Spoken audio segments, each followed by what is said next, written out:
আসসালামু আলাইকুম। আজকে রান্না করতেছি কালকে নিয়ে আসা সেই কাঁকড়া। জীবনে কখনো রান্না করে নেই, আজকে ফার্স্ট রান্না করতেছি। আল্লাহই জানে যে এটা টেস্ট কেমন হবে। তো আমি কোনো রেসিপিও ফলো করি নেই, নিজের আন্দাজ মতো ভাবলাম এটা যেহেতু খাইতে চিংড়ি মাছের মতো স্বাদ, তো চিংড়ি মাছ বাসায় যেভাবে রান্না করি ভুনা করি ঠিক ওইভাবে সব মশলা দিয়ে এখানে মশলার মধ্যে সব ঢেলে দিছি। ঢেলে দিয়ে নাড়তেছি আর মনে মনে ভাবতেছি আল্লাহই জানে কেমন হয়, মজা হয় কিনা। বাজারে যেগুলো রান্না করে ওগুলো তো অনেক রকমের সস দেয়, অনেক রকমের টেস্ট হয়।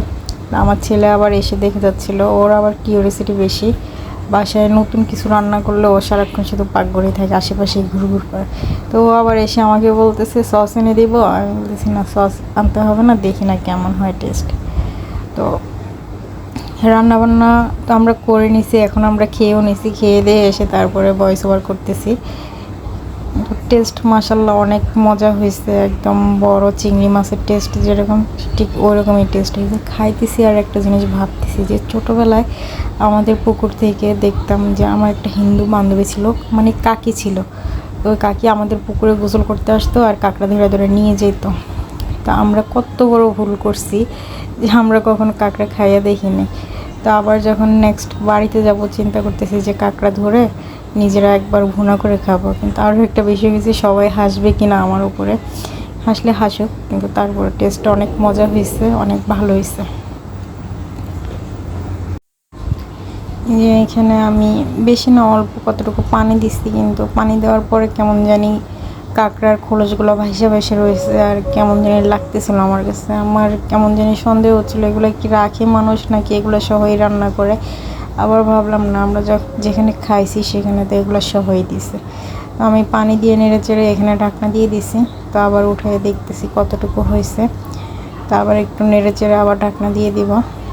এভাবেই চলতে থাকবে যতক্ষণ পর্যন্ত পানি শুকায় না যায়, ততক্ষণ পর্যন্তই রান্না করব।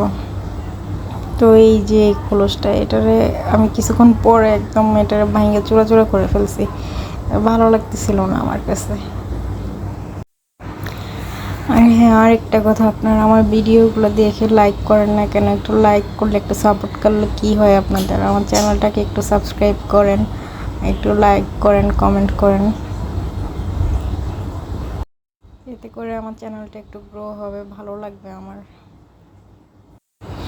আর হ্যাঁ, আপনারা কাঁকড়া কীভাবে খান, কীভাবে খাইলে মজা হয়, কী কী ইনগ্রেডিয়েন্টস দেন, ওটা একটু আমাকে জানাইলে আমিও নেক্সট টাইম আরও ভালোভাবে রান্না করতে পারবো। তো এইখানে মোটামুটি আমার কাঁকড়াটা মনে হচ্ছে যে একদম রান্না হয়ে আসতেছে। তো আমি আর একটু পানি যেগুলো আছে ওগুলো টানাই ফেলবো, তারপরে খাবো আর কি। তো আমরা প্রথমে ভাতের সাথে খেয়েছি, কিন্তু আমার কাছে মনে হয় ভাতের সাথে না খেয়ে এমনিতেই খাইলে বেশি মজা হয়, ভুনা করে খাইলে। তো আমার ভিডিও আজকে এখানেই শেষ হয়ে যাচ্ছে। আপনারা প্লিজ আমার চ্যানেলটাকে সাবস্ক্রাইব করবেন আর লাইক কমেন্ট করবেন। টাটা, আল্লাহ হাফেজ।